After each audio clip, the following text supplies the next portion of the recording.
Assalamualaikum warahmatullahi wabarakatuh.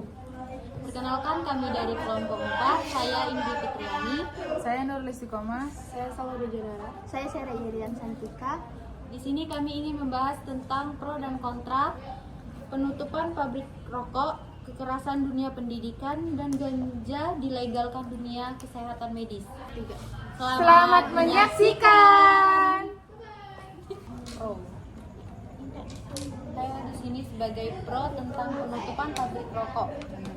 Peningkatan kualitas udara itu dapat mengurangi emisi dan populasi yang dihasilkan oleh proses produksi rokok sehingga meningkatkan kualitas udara dan kesehatan masyarakat.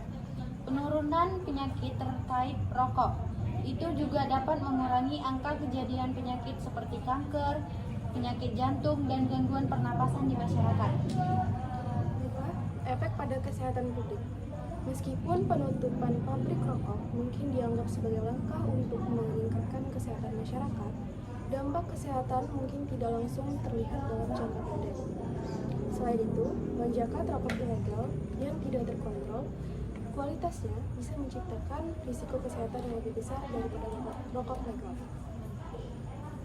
Selain dampak kesehatan, ada juga dampak positif tentang penutupan rokok, terutama dalam jangka panjang. Meskipun awalnya mungkin memerlukan penyesuaian, tapi penutupan pabrik rokok memberikan dampak yang positif. Yang pertama, yaitu pengalihan investasi ke sektor yang lebih berkelanjutan. Dengan penutupan pabrik rokok, pemerintah dan sektor swasta dapat mengalihkan investasi ke industri yang lebih sehat dan berkelanjutan, seperti agrikultur organik, pariwisata, teknologi hijau, dan energi terbarukan. Hal ini dapat mendorong pertumbuhan ekonomi yang lebih stabil dan ramah lingkungan, serta menciptakan peluang lapangan kerja yang baru. Yang kedua, pengurangan biaya kesehatan. Pengurangan jumlah rokok sebagai dampak dari berkurangnya pasokan rokok dapat menurunkan beban biaya kesehatan terkait penyakit yang disebabkan oleh rokok, seperti penyakit paru-paru, kanker, dan penyakit jantung. Penghematan biaya kesehatan ini dapat dialokasikan untuk investasi yang lebih positif, seperti pendidikan, infrastruktur, dan kesehatan preventif. Industri rokok memberikan kontribusi besar terhadap pendapatan negara melalui pajak dan cukai. Jika pabrik rokok ditutup, negara berisiko kehilangan sumber pendapatan yang signifikan yang digunakan untuk mendapatkan berbagai program pembangunan dan sosial. Tak hanya itu, dampak positif penutupan pabrik rokok yaitu peningkatan produktivitas tenaga kerja. Dengan menurunnya prevensi rokok, produktivitas tenaga kerja dapat meningkatkan karena pekerja yang tidak merokok cenderung memiliki kesehatan yang lebih baik dan jarang absen karena sakit. Selain itu, tenaga kerja yang lebih sehat dapat berkontribusi secara maksimal terhadap perekonomian, sehingga produktivitas nasional dapat meningkat. Penutup pabrik rokok dapat mengakibatkan pemutusan hubungan kerja bagi sejuta pekerjaan yang bergantung pada industri ini, baik di pabrik, distribusi, retail, hingga sektor pendukung lainnya. Hal ini akan meningkatkan pengangguran dan memperburuk kondisi sosial ekonomi. Daerah yang sebelumnya bergantung pada pabrik rokok dapat didorong untuk mengembangkan sektor ekonomi yang lain, seperti industri manufaktur yang ramah lingkungan, pariwisata, atau agrikultur modern. Diversifikasi ini dapat membuat ekonomi daerah tersebut dapat tahan terhadap fluktuasi pasar global dan perubahan kebijaksanaan terkait industri rokok. Yang kedua, mengurangi beban subsidi kesehatan dan asuransi. Pemerintahan seringkali harus mengalokasikan dana besar untuk subsidi perawatan kesehatan bagi masyarakat yang terkena penyakit merokok. Penutupan pabrik rokok dapat mengurangi prevalensi penyakit ini, sehingga dana tersebut dapat dialihkan untuk program pembangunan lainnya, termasuk program peningkatan kualitas hidup masyarakat. Banyak petani tembakau yang bergantung pada pemerintah industri rokok. Penutup pabrik rokok akan mengurangi permintaan terhadap tembakau yang dapat menghancurkan mata pencarian petani yang menyebabkan kerugian besar di sektor pertanian.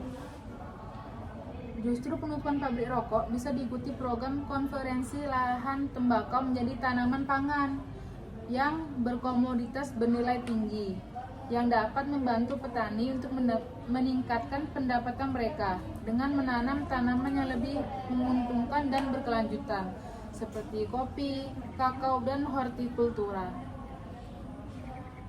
Industri rokok tidak berdiri sendiri, tapi terhubung dengan berbagai sektor lain seperti pengemasan, transportasi, distribusi, dan perdagangan. Menutup pabrik rokok akan menurunkan permintaan pada industri ini, menyebabkan dominan yang merugikan perekonomian. Transformasi ekonomi ke industri. Penutupan pabrik rokok dapat mendorong pemerintah dan perusahaan untuk mengalihkan fokus ekonomi ke sektor yang lebih sehat dan berkelanjutan, seperti pertanian organik, industri, pariwisata, dan teknologi hijau. Hal ini bisa membuka peluang kerja yang baru yang tidak tergantung pada industri tembakau. Selanjutnya, mengurangi beban sosial ekonomi. Meskipun pabrik rokok memberikan lapangan pekerjaan, biaya sosial dan ekonomi yang diakibatkan oleh penyakit akibat merokok jauh lebih besar. Mengurangi jumlah perokok dapat mengurangi beban ekonomi akibat pengeluaran medis dan produktivitas yang hilang karena penyakit rokok yang disebabkan oleh rokok tersebut. Negara yang mengekspor produk tembakau atau rokok juga akan menghadapi kerugian besar jika pabrik rokok ditutup. Penutup ekspor rokok dapat merugikan negara, perdagangan, dan mengurangi daya saing industri.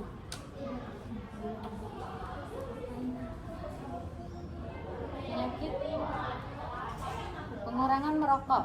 Dengan menutup pabrik, pasukan rokok berkurang, yang dapat mengurangi jumlah perokok, terutama di kalangan generasi muda. Penutupan pabrik dapat meningkatkan kesadaran masyarakat tentang bahayanya merokok dan mendorong gaya hidup sehat.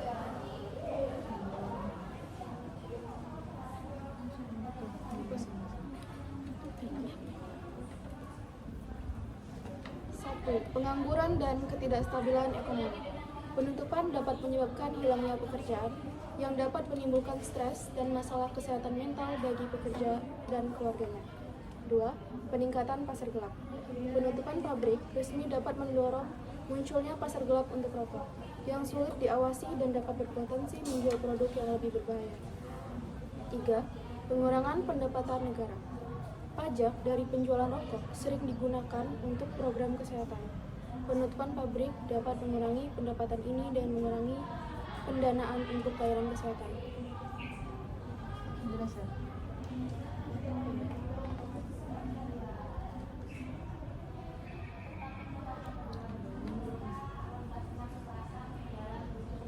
Pajak dari industri terkait. Selain pajak cukai rokok, pabrik rokok juga menyumbang pajak dari industri terkait seperti distribusi, iklan, dan pemasaran. Penutup pabrik akan menyebabkan menurunkan pendapatan pajak dari sektor-sektor ini. Diversifikasi ekonomi dan peningkatan daya saing. Penutupan pabrik rokok bisa menjadi peluang bagi Indonesia untuk mengembangkan industri baru yang lebih ramah lingkungan dan berkelanjutan. Dengan demikian, Indonesia dapat mengurangi ketergantungan pada industri tembakau dan memperkuat daya saing ekonomi di pasar global. Peningkatan produktivitas tenaga kerja. Pekerja yang lebih sehat cenderung memiliki produktivitas yang lebih tinggi. Dengan penurunan angka perokok, diharapkan jumlah pekerja yang produktif akan meningkat karena resiko kesehatan yang lebih rendah dan penurunan absen kerja akibat penyakit merokok. Produktivitas yang meningkat dapat mendorong pertumbuhan ekonomi yang lebih cepat. Yang selanjutnya, pengembangan pertanian alternatif yang lebih menguntungkan. Petani tidak hanya bergantung pada pabrik rokok yang sebelumnya pada tanaman tembakau dan bisa diarahkan untuk menanam komoditas lain yang lebih menguntungkan dan memiliki ekspor yang lebih besar. kopi, kakao, atau hortikultur. Hal ini dapat meningkatkan pendapatan petani serta memanfaatkan lahan pertanian untuk tanaman yang memiliki dampak lebih positif bagi lingkungan dan ekonomi lokal. Negara yang mengekspor produk tembakau atau rokok juga akan menghadapi kerugian besar. Jika pabrik rokok ditutup, penutupan ekspor rokok dapat merugikan neraca perdagangan dan merugikan daya saing industri. Peluang peningkatan investasi di industri kesehatan dan pendidikan. Selanjutnya, dengan berkurangnya ketergantungan pada industri rokok, Indonesia bisa menarik lebih banyak investasi di sektor lain, terutama di bidang kesehatan dan pendidikan. Investasi di sektor-sektor ini dapat membantu menciptakan lapangan pekerjaan yang baru dan mendukung perkembangan sumber daya manusia yang lebih berkualitas. Selanjutnya, dampak positif bagi pariwisata. Lingkungan yang lebih sehat dan bebas polusi udara dari asap rokok dapat menjadikan Indonesia sebagai destinasi wisata yang lebih menarik, terutama bagi wisatawan yang mencari destinasi ramah lingkungan dan sehat. Hal ini dapat mendukung pertumbuhan sektor pariwisata Indonesia yang memiliki potensi besar untuk menciptakan lapangan pekerjaan baru dan mendorong perekonomian lokal di berbagai daerah. Industri rokok merupakan salah satu sektor yang menarik bagi investor asing karena potensi pasar yang besar dan stabil. Penutupan pabrik rokok bisa menurunkan daya tarik ekonomi negara, mengurangi investasi asing, dan berpotensi menurut pertumbuhan ekonomi. Merokok juga bisa mengurangi kesehatan fisik. Itu bisa merusak paru-paru dan meningkatkan risiko penyakit pernapasan, kanker, dan gangguan jantung. Itu juga bisa kesehatan mental. Nikotin dapat mempengaruhi kesehatan mental, meningkatkan risiko kecemasan dan depresi. Ketergantungan. Remaja yang merokok beresiko tinggi mengalami kecanduan nikotin yang sulit diatasi.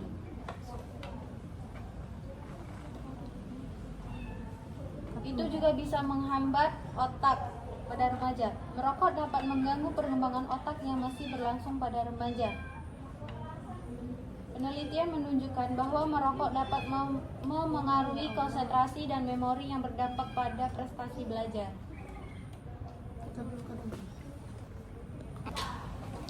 Dampak kesehatan mental akibat pengangguran. Penutupan pabrik rokok dapat menyebabkan ribuan orang kehilangan pekerjaan.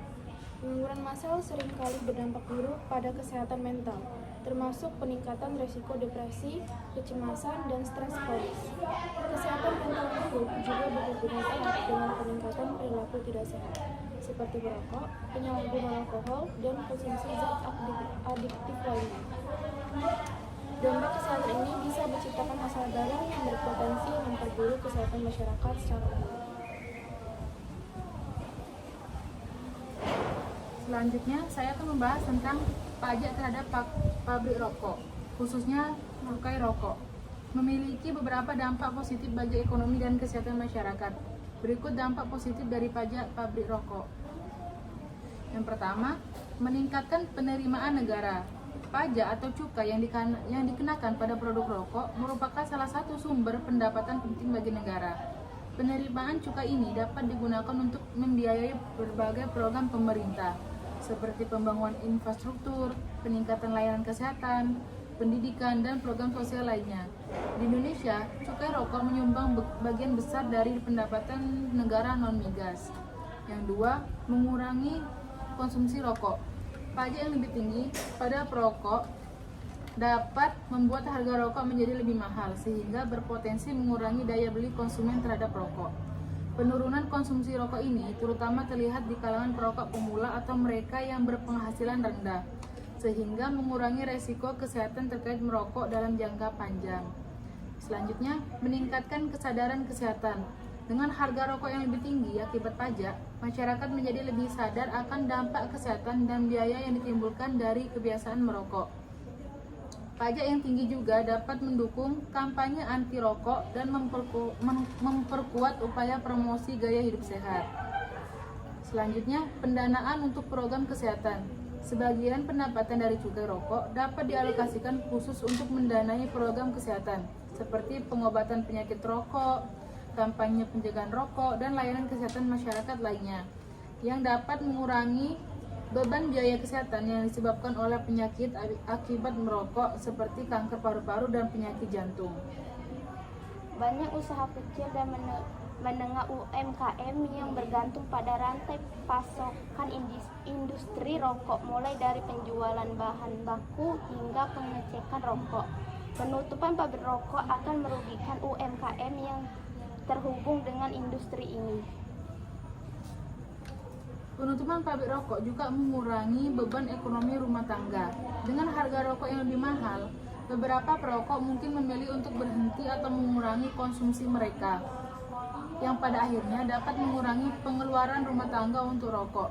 Dana yang tadinya digunakan untuk membeli rokok dapat dialihkan ke kebutuhan dasar seperti makanan, pendidikan, atau kesehatan keluarga, sehingga meningkatkan kesejahteraan rumah tangga. Meskipun bisa saja tenaga kerja dialihkan ke sektor lain, transisi ini memerlukan waktu investasi besar dalam pelatihan keterampilan baru yang dapat menambahkan beban ekonomi jangka pendek. Rokok bisa resiko kecanduannya, meningkatkan kecanduan. Remaja yang merokok lebih rentan terhadap kecanduan zat lain di kemudian hari. Itu juga bisa perubahan struktur otak. Merokok dapat menyebabkan perubahan dalam area otak yang mengatur emosi dan perilaku yang berpotensi meningkatkan resiko gangguan mental. Penurunan kemampuan belajar. Remaja yang merokok mungkin mengalami kesulitan dalam konsentrasi yang dapat mempengaruhi prestasi akademik mereka. Kecemasan dan depresi. Pengguna nikotin dapat memperburuk kondisi kesehatan mental, menyebabkan kecemasan dan depresi yang lebih tinggi.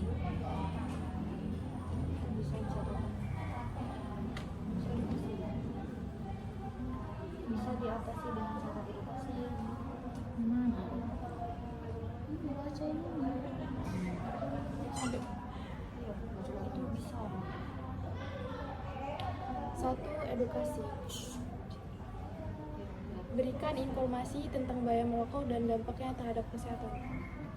Dukungan keluarga.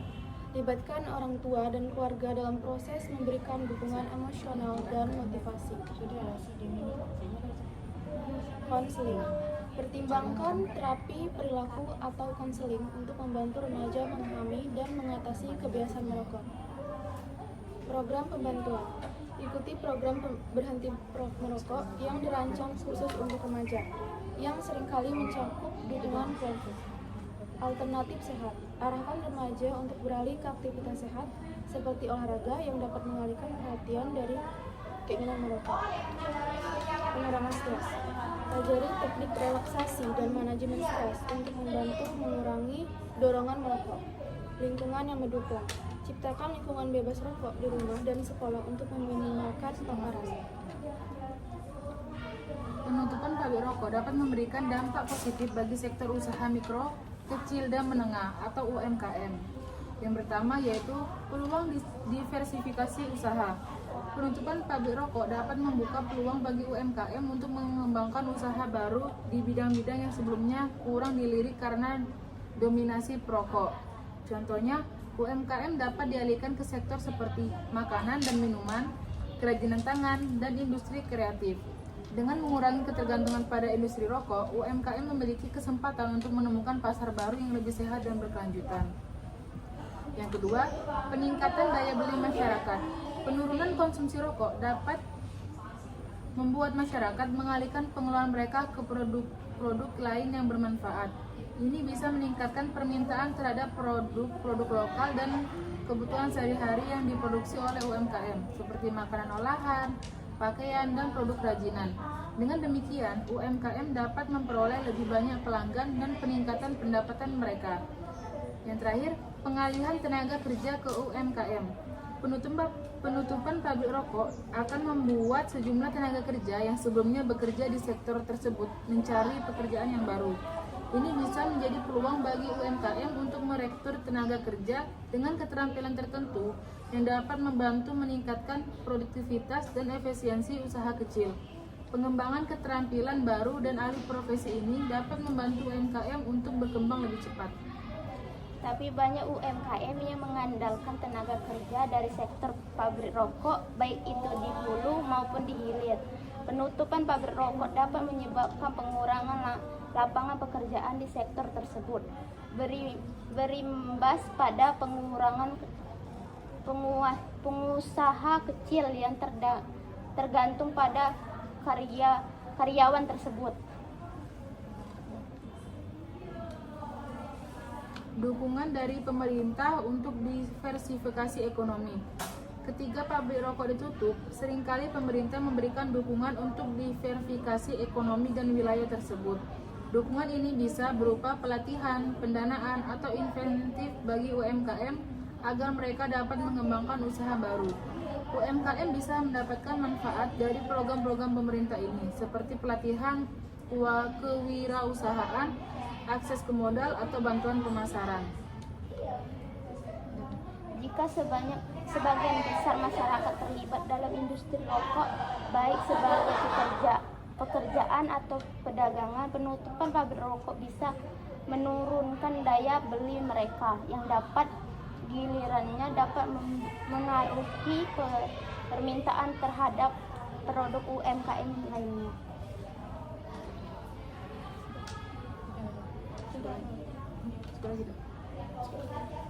Tidak hanya itu, UMKM mendorong ekonomi lokal yang lebih sehat. Ketika industri rokok menurun, perhatian masyarakat terhadap kesehatan meningkat. Hal ini menciptakan permintaan yang lebih besar untuk produk-produk sehat seperti makanan organik, minuman herbal, dan produk perawatan tubuh alami. UMKM yang fokus pada produksi makanan dapat mengalami peningkatan permintaan dan ekspansi bisnis.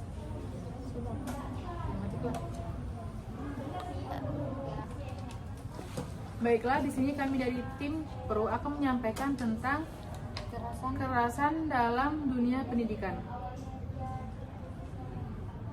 Yang pertama itu kesadaran, meningkatnya perhatian terhadap kekerasan di sekolah, mendorong diskusi tentang pentingnya lingkungan belajar yang aman. Yang kedua, kebijakan anti kekerasan. Banyak lembaga pendidikan kini mengembangkan kebijakan dan program untuk mencegah kekerasan, menciptakan ruang belajar yang lebih aman. Ketiga, pendidikan karakter. Program pendidikan karakter dapat membantu mengajarkan nilai-nilai seperti empati dan penghargaan terhadap perbedaan, mengurangi kemungkinan terjadinya kekerasan. 4. Dukungan psikologis. Adanya layanan konseling dan dukungan psikologis di sekolah membantu siswa mengatasi masalah emosional yang dapat berkontribusi pada perilaku kekerasan. Selanjutnya yaitu meningkatkan keterlibatan orang tua dan masyarakat.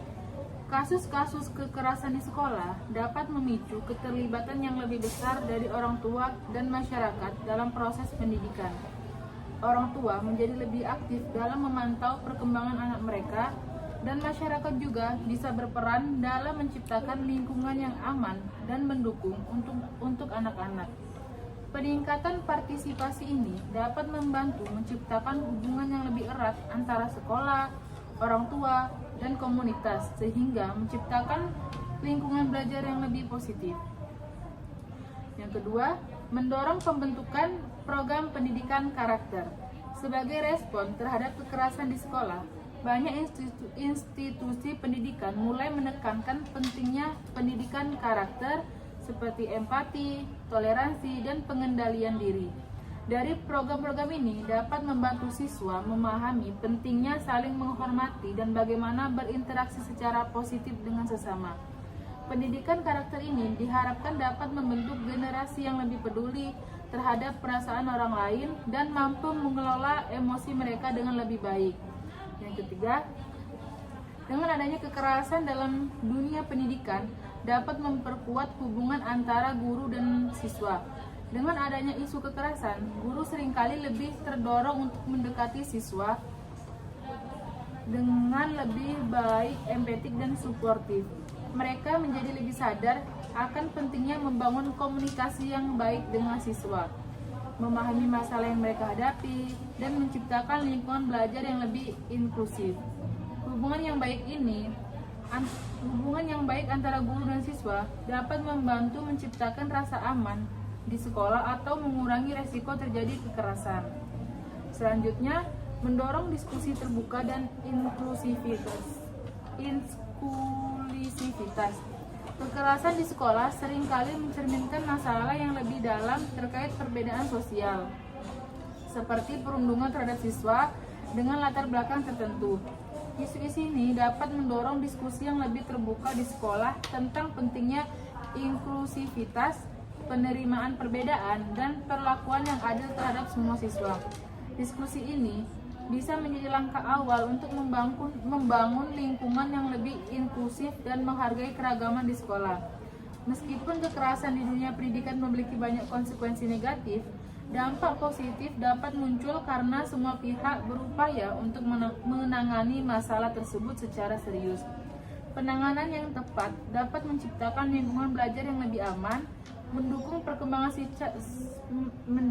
perkembangan siswa secara menyeluruh, serta memperkuat kebijakan pendidikan yang lebih berpihak pada kesejahteraan anak-anak.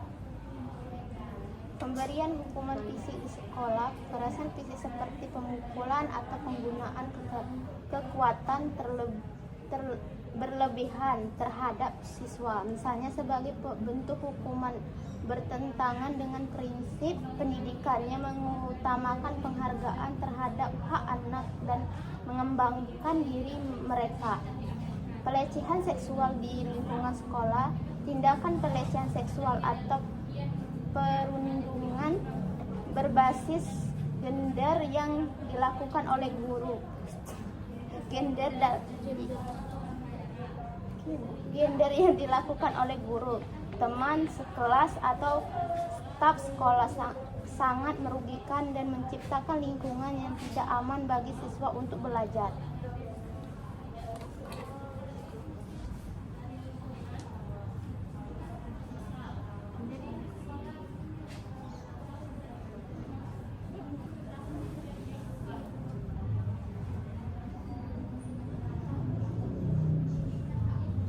Pertama, melanggar hak asasi manusia.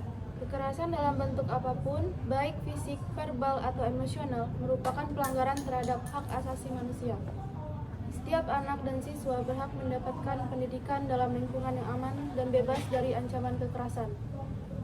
Tindakan kekerasan di sekolah melanggar hak mereka atas perlindungan, keamanan, dan kesejahteraan.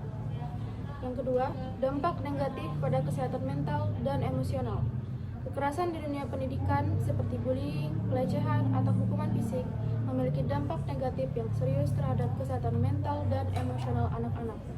Siswa yang mengalami kekerasan seringkali menderita masalah seperti stres, kecemasan, depresi, rendah diri, dan trauma psikologis yang bisa bertahan lama. Hal ini tidak hanya mempengaruhi, tetapi juga dapat meninggalkan dampak negatif jangka panjang pada perkembangan pribadi dan sosial mereka.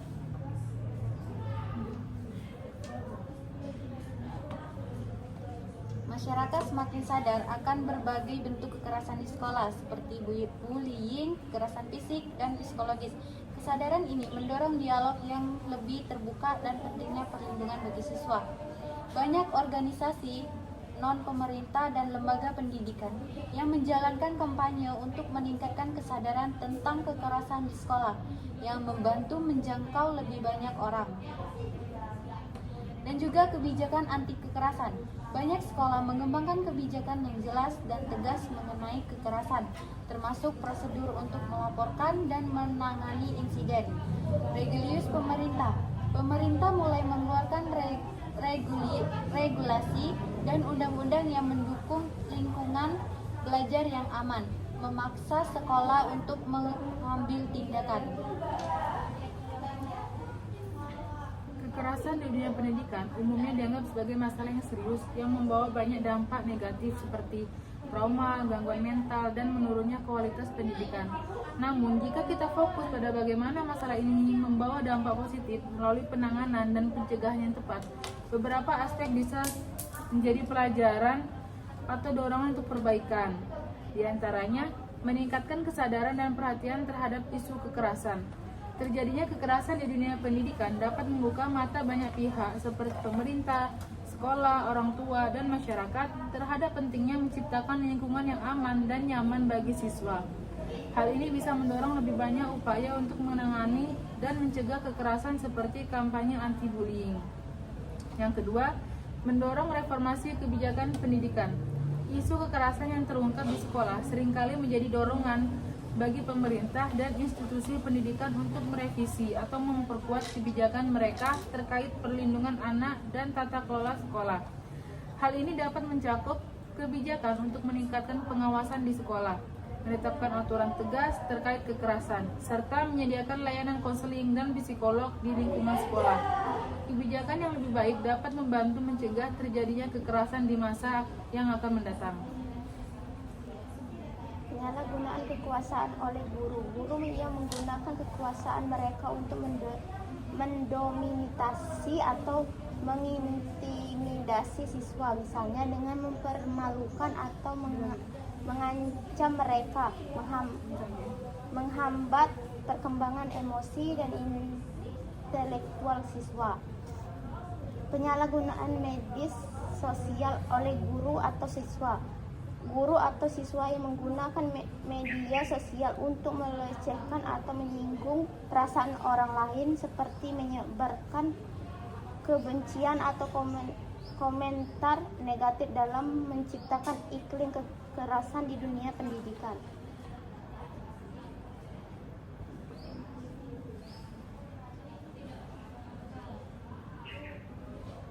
Menghambat proses belajar. Lingkungan yang penuh kekerasan mengganggu proses belajar siswa. Ketakutan, kecemasan, dan trauma yang dialami oleh korban kekerasan dapat membuat mereka sulit berkonsentrasi dan berprestasi di sekolah. Kekerasan juga menciptakan suasana yang tidak kondusif bagi perkembangan intelektual dan kreatif, sehingga siswa tidak dapat mencapai potensi penuh mereka. Memperkuat siklus kekerasan. Kekerasan yang diterapkan di dunia pendidikan seringkali menciptakan siklus kekerasan yang berkelanjutan. Siswa yang mengalami atau menyaksikan kekerasan mungkin menganggapnya sebagai cara yang sah untuk mengatasi salah atau menegakkan disiplin.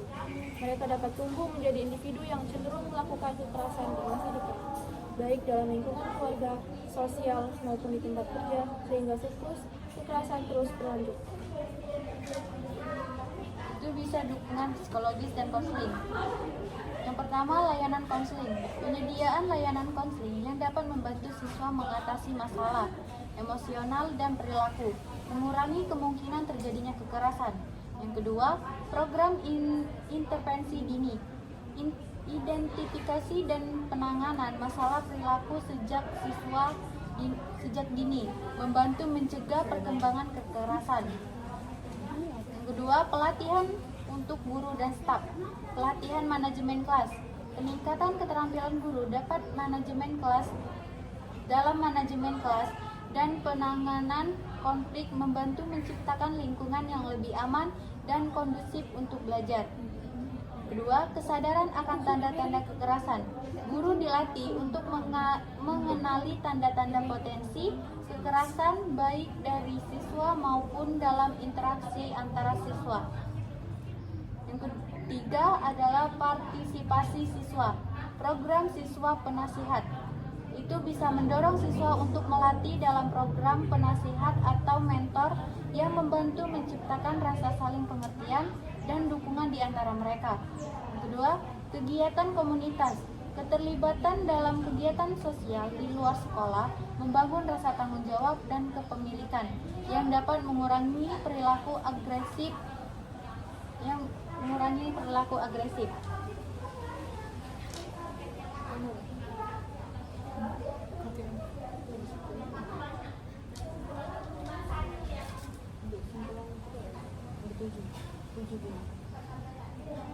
Selanjutnya yaitu penelitian dan data.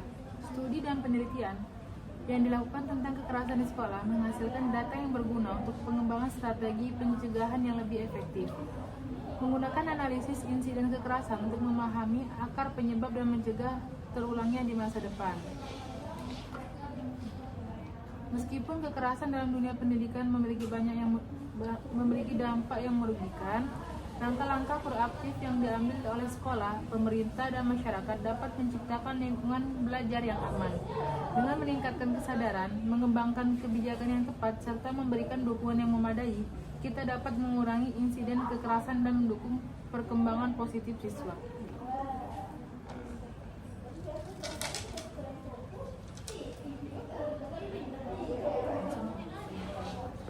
Menghilangkan rasa aman di sekolah.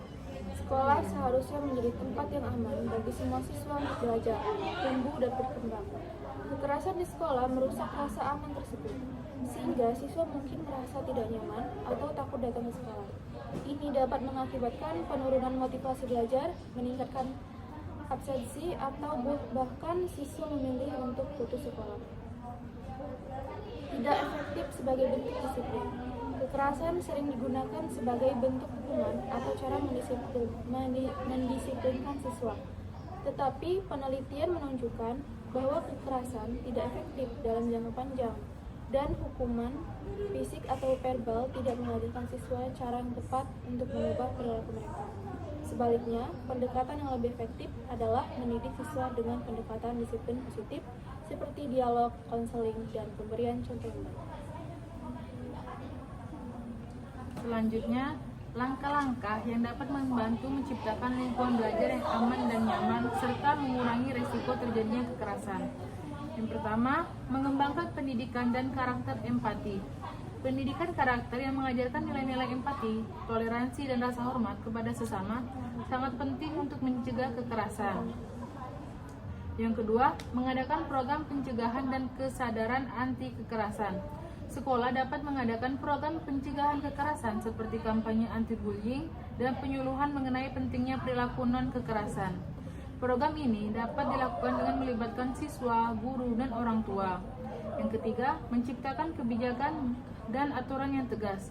Sekolah harus memiliki kebijakan yang jelas dan tegas terkait larangan kekerasan, baik fisik maupun verbal, serta menyosialisasikan dengan seluruh siswa, guru, dan staf sekolah. Yang keempat, menyediakan layanan konseling dan psikologis. Menyediakan konselor atau psikolog di sekolah dapat membantu siswa yang mengalami masalah pribadi atau emosional, termasuk mereka yang menjadi korban atau pelaku kekerasan. Yang kelima, membangun komunikasi yang baik antara guru, siswa, dan orang tua. Komunikasi yang baik antara pihak sekolah dan orang tua menjadi penting untuk memantau perkembangan siswa. Guru dapat melaporkan perilaku yang mencurigakan atau mengkhawatirkan kepada orang tua, sehingga mereka bisa bekerja sama dalam menyelesaikan masalah tersebut. Selanjutnya, melibatkan siswa dalam menciptakan lingkungan yang positif. Siswa juga dapat diberi peran dalam kelompok pengawas atau tim mediasi di sekolah, di mana mereka bisa membantu menyelesaikan konflik ringan antara teman-teman sekolah sebelum berkembang menjadi kekerasan. Selanjutnya, meningkatkan pengawasan di lingkungan sekolah. Sekolah perlu memastikan adanya pengawasan yang memadai di area-area yang seringkali menjadi lokasi terjadinya kekerasan, seperti halaman sekolah, toilet, atau ruang loker.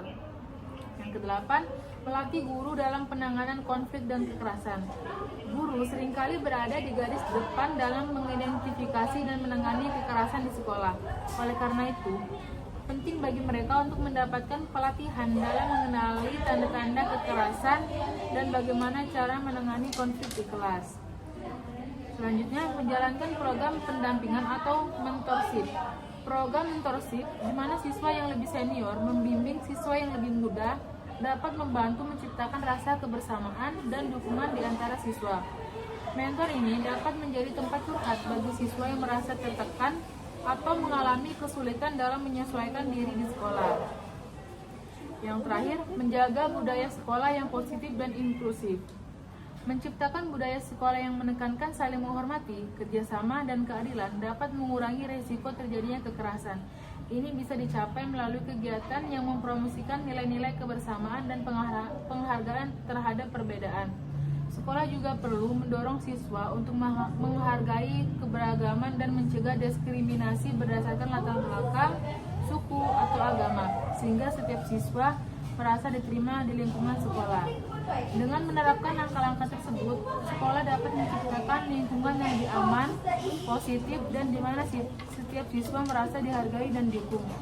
Upaya kolaborasi antara sekolah, orang tua, dan komunitas dapat mencegah kekerasan di dunia pendidikan dan menciptakan generasi yang lebih toleran dan empatik. Menggunakan hukum fisik atau hukuman yang terlalu keras sebagai respon terhadap perilaku kekerasan tanpa memahami akar permasalahan atau memberikan kesempatan bagi pelaku untuk memahami kekesalan mereka. Pendekatan seperti ini dapat meningkatkan ketegangan dan menyebabkan siswa merasa tertekan atau tidak dihargai. Guru yang tidak terlatih dan mengelola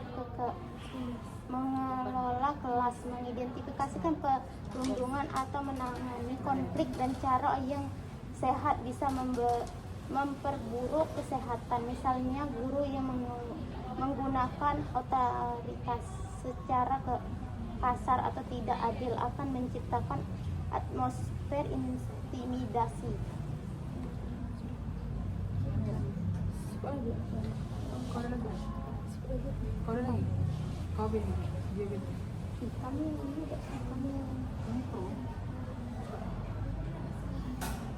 Edukasi untuk orang tua. Berikan informasi kepada orang tua tentang kekerasan di sekolah dan cara mendukung anak.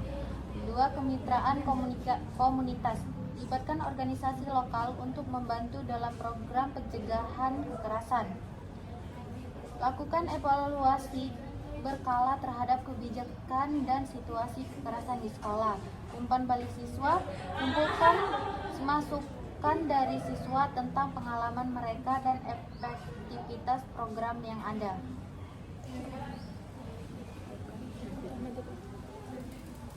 Belum. Tidak apa-apa, mati ke dulu. Baiklah, di sini kami dari tim Pro akan menyampaikan pendapat kami tentang ganja yang dilegalkan di dunia kesehatan medis.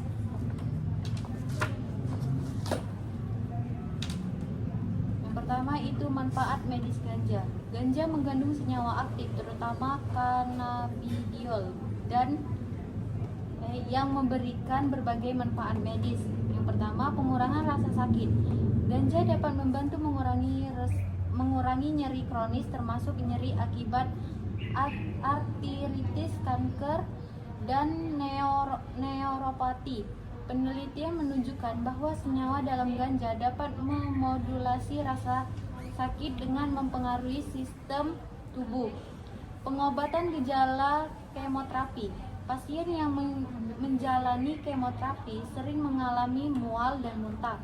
Gejala telah terbukti efektif dan meredakan gejala ini, meningkatkan nafsu makan dan membantu pasien merasa lebih nyaman. Yang ketiga itu penyakit neodegeneratif. Ganja memiliki potensi untuk mengelola gejala penyakit seperti Parkinson. Beberapa penelitian menunjukkan bahwa ganja dapat membantu mengurangi tremor dan meningkatkan kualitas hidup pasien. Gangguan mental. Beberapa penelitian menunjukkan bahwa ganja dapat membantu mengurangi gejala kecemasan. Meskipun ini masih memerlukan penelitian lebih lanjut. Yang kedua, legalitas global. Negara yang melegalkan, yaitu Kanada, adalah salah satu negara yang pertama yang melegalkan ganja untuk penggunaan medis dan rekreasi secara penuh. Di Amerika Serikat, banyak negara bagian seperti California dan Colorado telah melegalkan ganja untuk tujuan medis dan rekreasi. Beberapa negara Eropa, termasuk Belanda dan Jerman, juga telah mengadopsi kebijakan serupa. Regulasi ketat. Di negara-negara yang melegalkan ganja medis, regulasi ketat sering diterapkan. Ini mencakup kontrol kualitas produk, batasan dosis, dan pedoman penggunaan. Potensi penyalahgunaan ganja dapat menyebabkan ketergantungan atau kecanduan pada beberapa individu yang berisiko memperburuk masalah sosial dan kesehatan. Efek samping jangka panjang menggunakan ganja jangka panjang dapat mengaruhi fungsi kognitif seperti gangguan memori, perhatian, dan kemampuan belajar. Dampak kesehatan mental ganja dapat memicu atau memperburuk gangguan mental seperti kecemasan, depresi, dan psikosi, terutama pada individu dengan riwayat masalah kesehatan mental. Selanjutnya, dampak positif penggunaan ganja di dunia medis yaitu pengurangan stigma terhadap penggunaan ganja medis. Legalisasi ganja telah membantu mengurangi stigma negatif terkait penggunaannya, terutama untuk keperluan medis. Media memainkan peran besar dalam mengedukasi publik seperti manfaat medis ganja, perannya dalam meredakan nyeri kronis, mengurangi gejala epilepsi, atau membantu pasien kanker. Dengan legalisasi, diskusi di media menjadi lebih terbuka dan terarah, memungkinkan masyarakat untuk mendapatkan informasi yang lebih akurat dan ilmiah tentang manfaat ganja medis. Selanjutnya, membuka ruang untuk diskusi terbuka di masyarakat. Legalisasi ganja mendorong adanya diskusi yang lebih luas tentang hak individu, kebijakan narkotika, dan pendekatan berbasis bukti dalam menangani masalah kesehatan. Media menjadi platform penting untuk diskusi ini, memungkinkan berbagai sudut pandang dan analisis dari ahli kesehatan, hukum, hingga masyarakat umum. Selanjutnya, mendorong pengembangan industri baru. Media juga banyak menyoroti perkembangan industri ganja yang legal, yang mencakup budidaya, pengelolaan, distribusi, dan penjualan produk berbasis ganja, yang dapat menciptakan peluang kerja baru dan mendorong pertumbuhan ekonomi di berbagai sektor seperti pertanian, farmasi, dan teknologi. Selanjutnya, peran edukasi tentang pengguna yang bertanggung jawab. Legalisasi ganja juga memberikan peluang bagi media untuk mengedukasi masyarakat tentang penggunaan ganja yang bertanggung jawab dan aman. Ini termasuk informasi tentang dosis yang tepat, cara penggunaan yang benar, dan resiko yang harus dihindari. Edukasi ini membantu mencegah penyalahgunaan, terutama di kalangan remaja atau pengguna pemula, dan memberikan wawasan tentang bagaimana menghindari efek samping yang berbahaya. Dengan informasi yang lengkap, masyarakat dapat membuat keputusan yang lebih baik terkait penggunaan ganja. Risiko kesehatan fisik. Merokok ganja dapat menyebabkan masalah pernapasan seperti bronkitis atau masalah paru-paru. Meskipun ada alternatif penggunaan non-merokok, peningkatan kecelakaan. Penggunaan ganja dapat menurunkan koordinasi motorik dan reaksi, meningkatkan resiko kecelakaan, terutama ketika mengemudi atau mengoperasikan mesin. Selanjutnya, pengaruh terhadap generasi muda. Legalisasi ganja untuk penggunaan medis dapat memberikan sinyal yang salah kepada generasi muda tentang potensi bahaya dan normalisasi penggunaan narkoba.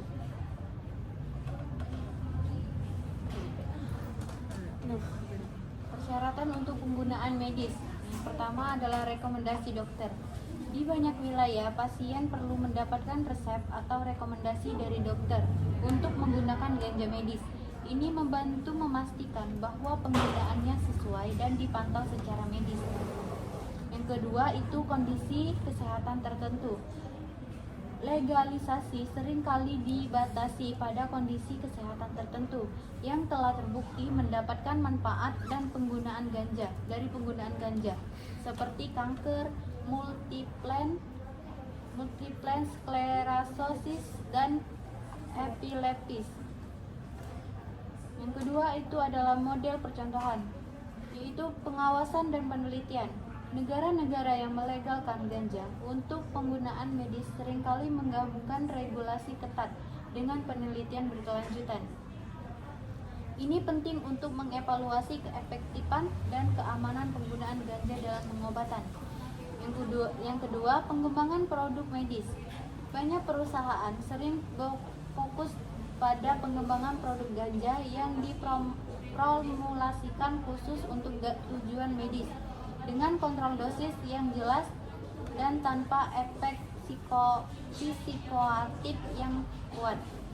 Legalisasi ganja untuk penggunaan medis menawarkan potensi manfaat yang signifikan bagi pasien dengan berbagai kondisi kesehatan. Namun penting untuk melanjutkan penelitian dan memperhatikan regulasi yang ketat untuk memastikan penggunaan yang aman dan efektif. Kurangnya bukti ilmiah yang cukup. Beberapa kritikus berpendapat bahwa meskipun ada potensi manfaat medis, bukti ilmiah yang mendukung penggunaan ganja secara luas dengan pengobatan masih terbatas dan membutuhkan lebih banyak penelitian. Kesulitan pengawasan dan regulasi menyusun regulasi yang efektif untuk distribusi dalam menggunakan ganja medis bisa sangat kompleks dan berisiko disalahgunakan yang dapat mengarahkan pada pasar gelap. Selanjutnya dampak positif yang didapatkan oleh dilegalisasinya ganja dalam dunia medis. Salah satunya yaitu mengurangi ketergantungan pada obat penghilang nyeri yang berbasis opioid. Di beberapa negara, media melaporkan bahwa legalisasi ganja telah membantu mengurangi penggunaan obat penghilang nyeri berbasis opioid yang memiliki risiko kecanduan tinggi. Ganja medis menjadi alternatif yang lebih aman bagi pasien yang menderita nyeri kronis. Ini dianggap sebagai salah satu dampak positif yang signifikan karena dapat mengurangi angka kematian akibat overdosis opioid yang sering menjadi masalah di negara-negara dengan tingkat penggunaan opioid yang tinggi. Yaitu selanjutnya perubahan sikap masyarakat terhadap kebijakan narkotika. Media memiliki peran dalam mengubah persepsi masyarakat mengenai kebijakan narkotika dengan menunjukkan bahwa pendekatan lebih humanis dan berbasis kesehatan dapat lebih efektif daripada pendekatan yang sepenuhnya represif. Legalisasi ganja menjadi salah satu contoh konkret dalam diskusi ini. Perubahan sikap ini dapat mendorong masyarakat untuk lebih mendukung kebijakan yang fokus pada pemulihan dan pendukung terhadap penggunaan daripada hanya mengandalkan penegakan hukum yang ketat. Interaksi dengan obat lain. Ganja dapat berinteraksi dengan obat-obatan lain yang digunakan pasien yang dapat mengurangi efektivitas pengobatan atau meningkatkan risiko efek samping. Stigma sosial. Legalitas ganja medis masih diiringi dengan stigma sosial di beberapa negara yang dapat menimbulkan ketakutan atau diskriminasi terhadap pasien yang menggunakannya sebagai bagian dari pengobatan mereka.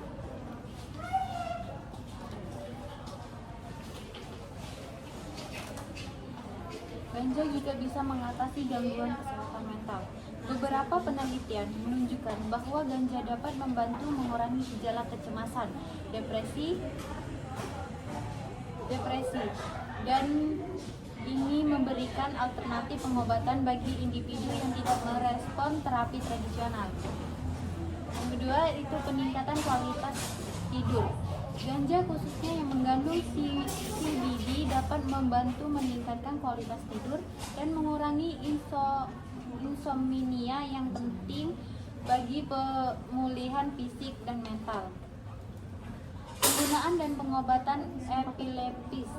Beberapa strategi ganja tinggi CBD seperti epidiol telah terbukti efektif dalam mengurangi frekuensi serangan pada pasien dengan epilepsi, terutama bentuk yang resisten terhadap obat.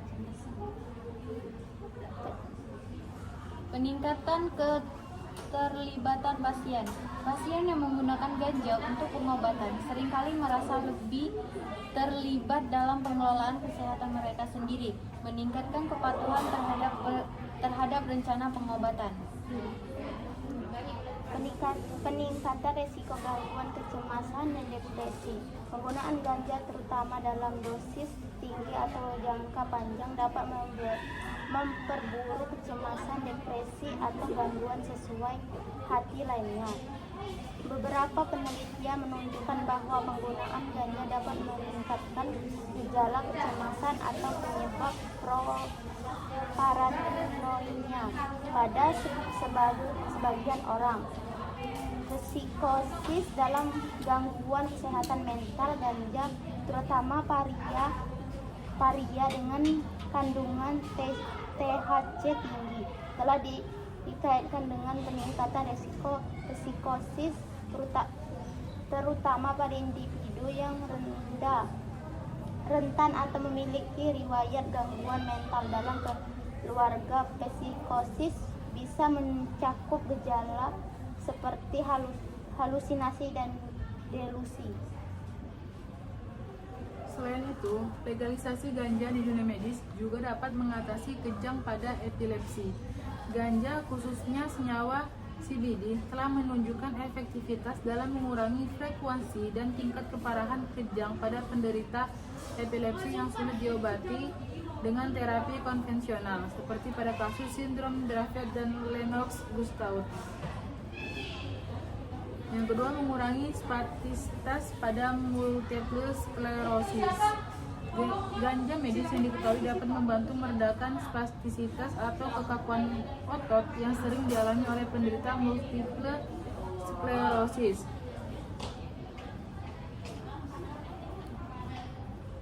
Yang ketiga, mengurangi kecemasan dan depresi. Salah satu komponen non-psikoaktif dalam ganja dikenal memiliki efek anti kecemasan dan antidepresan. Ini dapat membantu pasien yang mengalami gangguan kecemasan umum, gangguan panik, atau depresi ringan hingga sedang. Keempat, membantu mengatasi gangguan makan dan meningkatkan nafsu makan.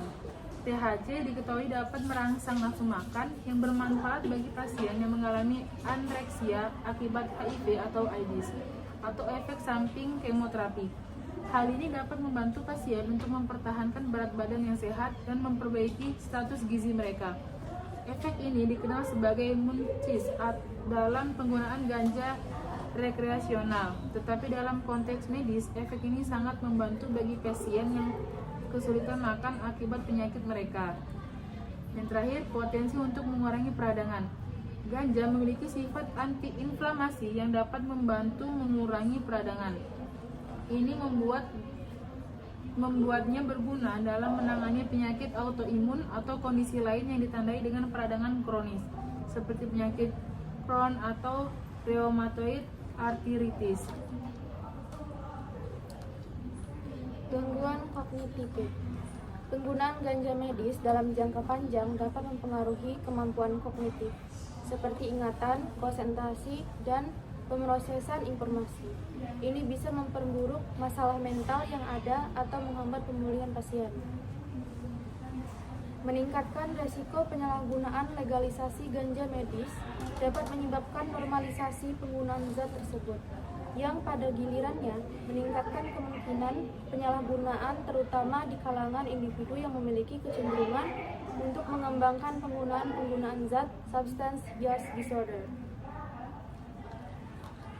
Ganja juga mengandung sistem endokannabinoid. Sistem ini terdiri dari reseptor CB1 dan CB2 atau senyawa yang direproduksi tubuh dan enzim yang memecahkan kanabinoid. Reseptor CB1 banyak terdapat di otak dan sistem saraf pusat, berperan dalam pengaturan rasa sakit, suasana hati, dan fungsi kognitif. Reseptor CB2 ditemukan di sistem kekebalan tubuh dan jaringan perifer, terlibat dalam pengaturan peradangan dan respons imun. Yang kedua, interaksi THC dan CBD. THC meningkatkan reseptor CB1, menghasilkan efek psikoaktif yang sering berkaitan dengan HIC. Ini juga membantu meredakan nyeri, meningkatkan nafsu makan, dan mengurangi mual. CBD tidak bersifat psikoaktif dan dapat mengikat respons CB2, memodulasi efek THC dan menawarkan manfaat seperti pengurangan kecemasan, antiinflamasi, dan menyebabkan efek HIG. Yang ketiga, efek terapeutik. Yang pertama, mengurangi nyeri. Dengan memperoleh respon CB1, ganja dapat mengurangi sinyal nyeri, memberikan relief bagi pasien dengan nyeri kronis. Yang kedua, mengurangi mual dan muntah. Efek antimetik THC membantu pasien kanker yang mengalami kemoterapi untuk mengatasi mual. Yang ketiga, peningkatan nafsu makan. THC merangsang area otak yang bergantung jawab atas rasa lapar, bermanfaat bagi pasien yang mengalami kehilangan nafsu makan. Yang keempat, antiinflamasi. CBD memiliki sifat antiinflamasi yang dapat membantu mengatasi kondisi seperti artritis dan penyakit KOR. Yang kelima, pengaturan kesehatan mental. Ganja dapat memodulasi suasana hati dan mengurangi gejala kecemasan, depresi, dan PTSD dengan cara memengaruhi dalam otak. Depresi dan kecanduan. Meskipun ganja digunakan untuk membantu mengelola kondisi medis tertentu, beberapa pengguna bisa mulai meninggalkan untuk mengatasi stres atau masalah emosional mereka yang bisa menyebabkan ketergantungan psikologis dalam memperburuk kondisi mental.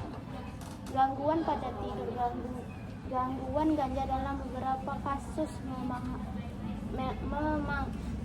bisa membantu tidur, namun dalam jangka panjang penggunaan berlebihan dapat mengganggu pola tidur alami dan menyebabkan masalah tidur, stres, atau gangguan ritme tidur.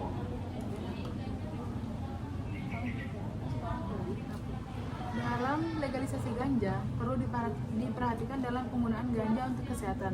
Meskipun ada banyak potensi manfaat medis ganja, penting untuk diingat bahwa penggunaannya harus dilakukan di bawah pengawasan tenaga medis yang berlisensi. Dosis yang tepat, pemantauan rutin diperlukan untuk menghindari efek samping seperti kecemasan, perubahan suasana hati, atau gangguan pada fungsi kognitif. Legalisasi ganja medis di beberapa negara memungkinkan akses yang lebih mudah bagi pasien, namun tetap harus diimbangi dengan edukasi tentang penggunaannya yang aman dan bertanggung jawab.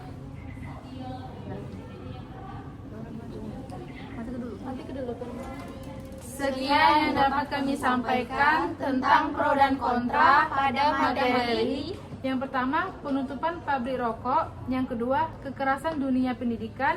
Yang ketiga, ganja dilegalkan di dunia kesehatan medis. Terima kasih. Terima kasih. Wassalamualaikum warahmatullahi wabarakatuh. Dadah. Alhamdulillah. Sudah. Kau hilang salah.